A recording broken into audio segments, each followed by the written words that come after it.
Hello everyone, it is Thursday morning. Yesterday was a bit of it wasn't a bad day, but it was a touch of the seconditis. I ended up, from the 6 selections, I ended up with 3 seconds and a winner. 2 of the seconds, a decent place money at 8 to 1 and 9 to 1 SPs. Unfortunately, the only winner ended up being back from evens into 13 to 8 on. Hopefully you were able to pick the right ones out and you're able to make a little bit of money back. Again, today it's Thursday action. It's nothing overly exciting, but there are another 6 horses that I do like the look of. Again, I'll crack on with them and I'll get through them as quick as I can.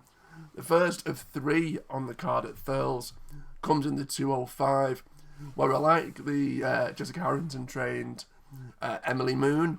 Been backed into 15 to 8 favourite now. Finished 4th of 5, which is not exactly overly inspiring, but that was in a grade 3 race. I think the trip was a little bit too much. It was a 2 mile 4 race. I think a drop back to 2 mile 2 will be an improved decision. And also, prior to that race, a really encouraging 6th placed effort in a really big runner handicap over this trip seemed to work the oracle and put up a decent showing. Robbie Power, puppies on board. I think 15 to 8 is perhaps a little bit too short. But that's my idea of the winner of the first at Thurles. Moving on, is sticking over in Ireland, we're going to the 425.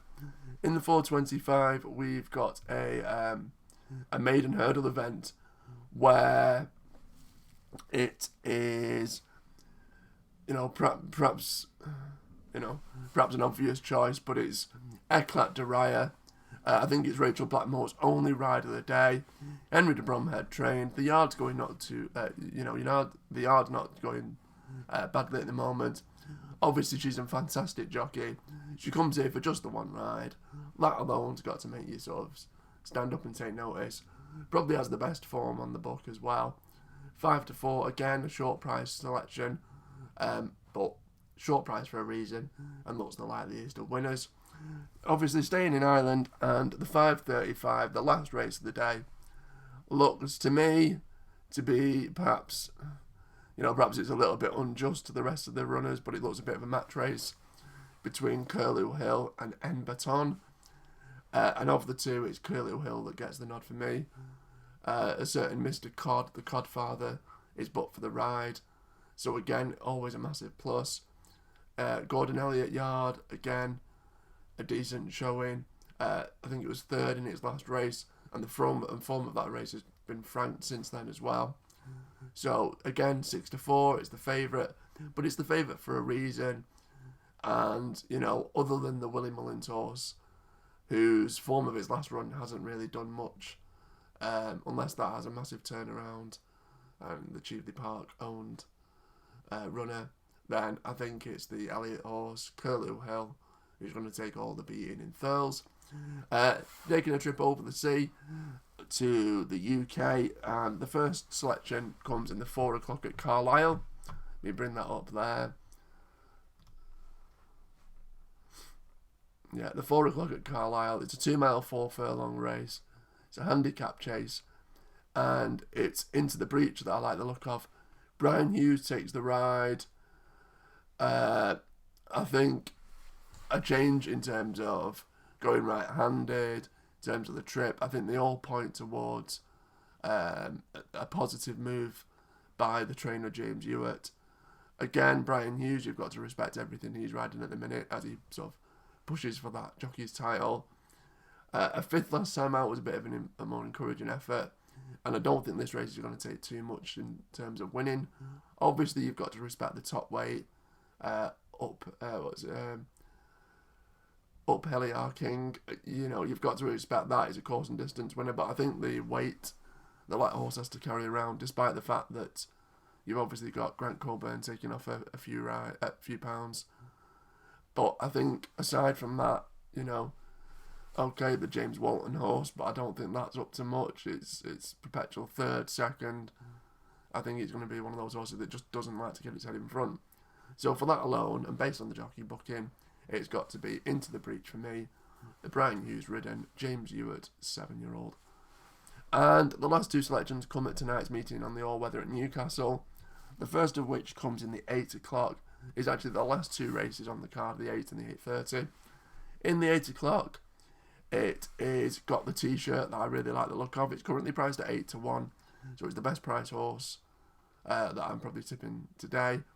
Now, the horse has been gelded since its last run, and it's gone back up in trip, which I think is a really good move by Keith Dalglish.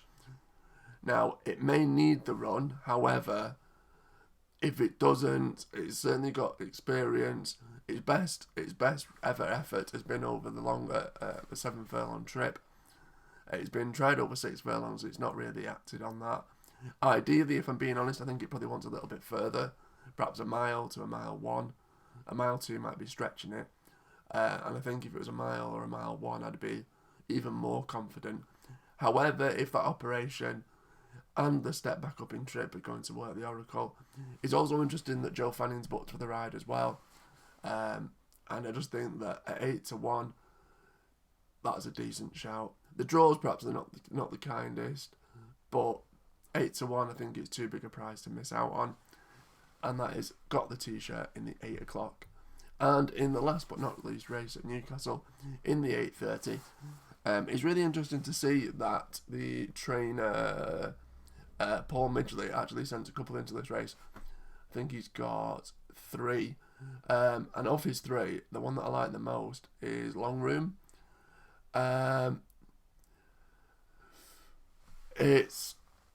It's form on Temperature's decent. Graham Lee's booked for the ride. I think this horse is on a really attractive handicap mark now as well. It's a horse that I've had my eye on for a while. It's never won at Newcastle, but it's put in a couple of half decent performances. I think at around 10-1, 11-1, that's a decent shout as well.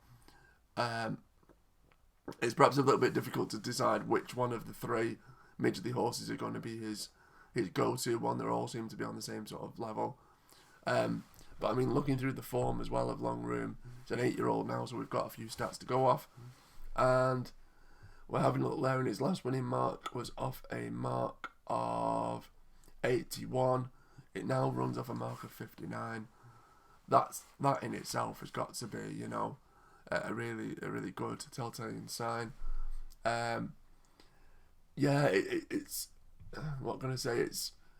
It's a horse that I think just really should go well. Also, it's interesting to see that the horse has been campaigning over Class 5 races for quite a long time now, and drops back into Class 6. That could also be another telltale sign.